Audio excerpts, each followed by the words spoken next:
Guys, I wanted to give you an update on my E90. For the longest I've been having, well, past couple of months, I've been having issues with the car just randomly dying and shutting off. And the first time it happened, I was like, oh shit, my alternator went out, my battery's dead. So I brought the car back home, and without hesitation, I went ahead and put a brand new Bosch alternator on there. So, and that being said, it didn't fix my problem. So I got to checking further and further into it, and I was like, okay, well, it's charging. It was showing that it was charging, but it would still just randomly die out of nowhere. So I went ahead and I spent another $180 and ordered new IBS and plugs, the whole kit. The IBS on the car, so that's new right there. Yeah, all of that is all new. The battery's new, the IBS is new, the alternator's new. Guess what? The car is still dying. So I dug even further and found a service campaign on E90s that is campaign number 13V04400, and I called the dealership and took my car in, had some recalls done. They changed out my airbags and a few other things that was on the recall list, like the CCV heater or some shit. And so I told them what was going on, and they was like, well, if you think that's really what the problem is, here's what we can do. We can check the car out, and make sure that that's the problem, but you got to pay us for checking it out. A diagnosis fee, which was like $200 and something. So I was like, I know it's the problem, why do I got to pay y'all for it? And they was like, well, if you pay us for it, then we could tell you for sure if that's the problem. I said, okay, are you going to fix the problem? Because there's a service campaign on it. They took my key, scanned my key, got the VIN number from my key, and said, nope, we will not fix it. Even though it is a problem on these E90s, your VIN number is not covered by this recall. So now here I am back at square one. The car is still dying, and I looked and looked. I can get a whole new battery cable that runs to the fuse box, because apparently they used copper connections on the on the battery wire to the fuse box, and it corrodes over time, loses connection, and then when you're driving on the road, you hit a bump, and then oh shit, your car dies, and you think, okay, well, the battery's dead, the car won't start back up, and then a little while later, a day or two or whatever, then it'll start right back up.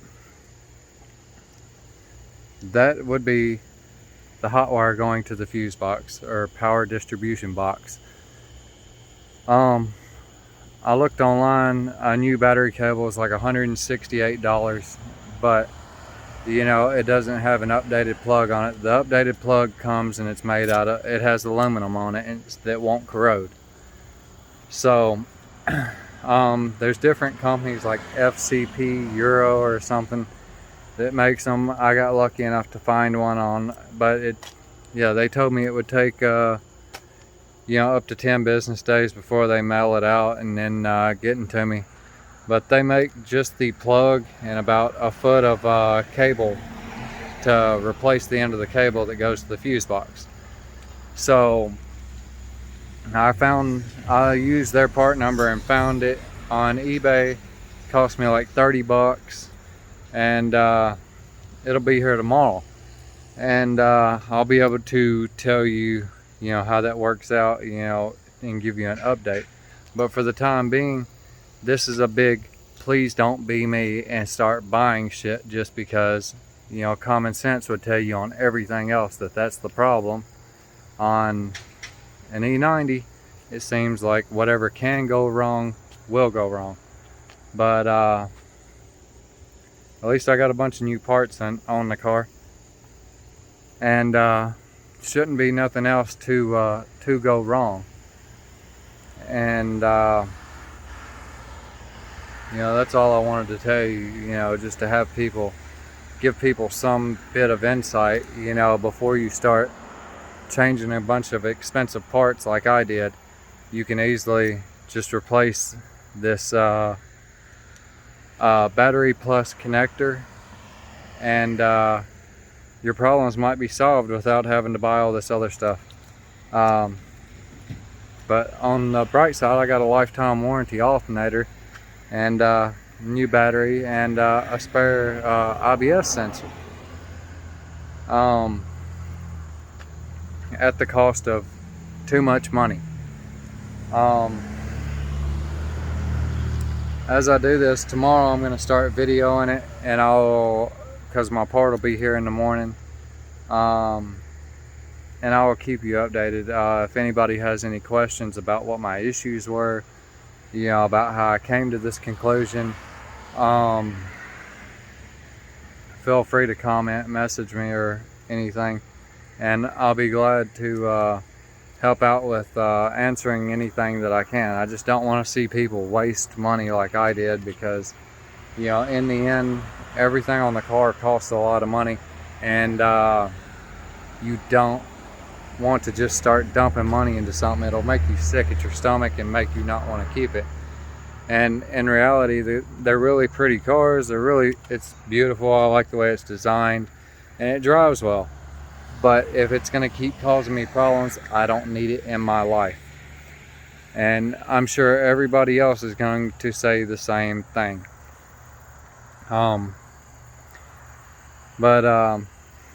Like I said, just stay tuned, and I'll keep you informed about where I'm at with it, and where, you know, how that works out. I've had people comment before, like on posts about this, and they'll say, oh, you got to change the fuse box too. The fuse box has to be changed. The updated plug works just fine with the original fuse box that's on the car, and there's no need to change the fuse box. It's like $180 that you don't need to spend, but, you know, people will tell you to spend it just to do it. There's no sense in all that. Like I said, if you this is just a heads up video. Hopefully, you know, by making this, some people, you know, will watch it, and then they'll be like, okay, you know, maybe I don't need to start just buying stuff. Another part of it that gave me to that conclusion is I downloaded an app. I use a OBD Link MX Plus, because I also use Alpha OBD to program things on my Dodge, and